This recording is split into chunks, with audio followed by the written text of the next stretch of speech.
പാനൂർ വിഷ്ണുപ്രിയ വധക്കേസിൽ പ്രതി ശ്യാംജിത്തിന് ജീവപര്യന്തം തടവും 10 വർഷം അധിക തടവ് ശിക്ഷയും വിധിച്ച് തലശ്ശേരി അഡീഷണൽ ജില്ലാ സെഷൻസ് കോടതി. വിധിയെ സ്വാഗതം ചെയ്യുന്നുവെന്ന് പ്രോസിക്യൂഷൻ. തലശ്ശേരി അഡീഷണൽ ജില്ലാ സെഷൻസ് കോടതി ജഡ്ജ് AV മൃദുലയാണ് ശിക്ഷ വിധിച്ചത്. കൂടുതൽ കാര്യങ്ങൾ വിധി പഠിച്ച ശേഷമെന്നും പരമാവധി ശിക്ഷ എന്നായിരുന്നു പ്രോസിക്യൂഷൻ വാദം. വിധിയെ സ്വാഗതം ചെയ്യുന്നുവെന്ന് പ്രോസിക്യൂഷൻ. വളരെയധികം സന്തോഷം രേഖപ്പെടുത്തുകയാണ്. ഞാൻ നേരത്തെ സൂചിപ്പിച്ചതുപോലെ തന്നെ സമൂഹ മനസാക്ഷി ഞെട്ടിച്ച ഈ കൊലപാതകത്തിൽ വിധി പറഞ്ഞിരിക്കുകയാണ്. വളരെ സന്തോഷം. ഇപ്പോൾ പറഞ്ഞ വിധി പ്രകാരം 302 വകുപ്പ് പ്രകാരവും അതുപോലെ തന്നെ 449 IPC പ്രകാരവുമാണ് കുറ്റക്കാരനാണെന്ന് കണ്ടെത്തിയിട്ടുള്ളത്. അതിന്റെ വിധിയിൽ 449 വകുപ്പ് പ്രകാരമുള്ള വിധി പ്രസ്താവിച്ചത് 10 വർഷം തടവും അതുപോലെ തന്നെ 25,000 രൂപ പിഴയും അടക്കാനാണ്. പിഴയടച്ചില്ല എങ്കിൽ 1 മാസം. അതുപോലെ തന്നെ 302 കൊലപാതകത്തിനുള്ള ശിക്ഷ എന്ന രീതിയിൽ അദ്ദേഹത്തിന് ജീവിതാന്ത്യം വരെ ലൈഫ് ഇംപ്രിസൺമെന്റ് കഠിന തടവ് കൊടുത്തിരിക്കുകയാണ്. അതുപോലെ തന്നെ 2 ലക്ഷം രൂപ പിഴയുമുണ്ട്.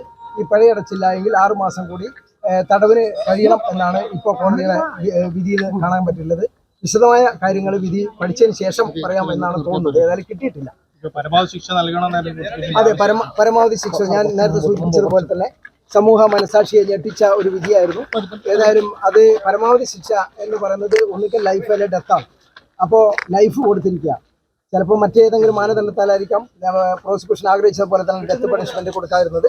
ഏതായാലും വളരെ സന്തോഷമുണ്ട്, സാറ്റിസ്ഫൈഡ് ആണ് എല്ലാ കാര്യത്തിലും. ഏതായാലും കോടതി വിധിയെ സ്നേഹത്തോട് ബഹുമാനത്തോടു കൂടി തന്നെ സ്വാഗതം ചെയ്യുക. ഈ ശിക്ഷ ഒരുമിച്ച് അനുഭവിച്ചാലും അങ്ങനെയാണ്, എന്താണ് കൺകറന്റ് എന്നാണ് പറയുന്നത്. ഒന്നിച്ചനുഭവിച്ചാൽ മതി എന്നാണ് കോടതി വിധി. ലൈഫും ഈ 10 വർഷവും ലൈഫ് എന്ന് പറയുന്നത് ജീവിതാവസാനം വരെയാണ്, അല്ലാതെ പ്രത്യേക ടേമൊന്നും പറഞ്ഞിട്ടില്ല. അത് പിന്നീട് അതിന്റെ ജയിൽ അതോറിറ്റി അതുപോലെ തന്നെ ഗവൺമെന്റ് ഒക്കെ തീരുമാനിക്കുന്നതാണ് മറ്റു കാലയളവ്. ഏതായാലും ജീവിതാന്ത്യം വരെയാണ് ലൈഫ് എന്ന് പറയുന്നത് നമ്മുടെ നിയമം മൂലം നിഷ്കർഷിക്കുന്നത്. 2022 പ്രണയാഭ്യർത്ഥന നിരസിച്ചതിനെ തുടർന്ന് ശ്യാംജിത്ത് വിഷ്ണുപ്രിയയുടെ കഴുത്തറത്ത് കൊലപ്പെടുത്തിയത്. വിഷ്ണുപ്രിയ സൗഹൃദം അവസാനിപ്പിച്ചതിന്റെ പകയിലായിരുന്നു ആരുമില്ലാത്ത നേരത്ത് വീട്ടിൽ കയറി പ്രതി കൊലപാതകം നടത്തിയത്. വിഷ്ണുപ്രിയ ആൺസുഹൃത്തുമായി വീഡിയോ കോൾ ചെയ്യുന്ന സമയത്തായിരുന്നു പ്രതി ആയുധങ്ങളുമായി വീട്ടിലേക്ക് എത്തിയത്. ശ്യാംജിത്ത് വിഷ്ണുപ്രിയയുടെ വീട്ടിലേക്ക് കയറി വന്നത് ഈ വീഡിയോ കോളിൽ പതിഞ്ഞിരുന്നു.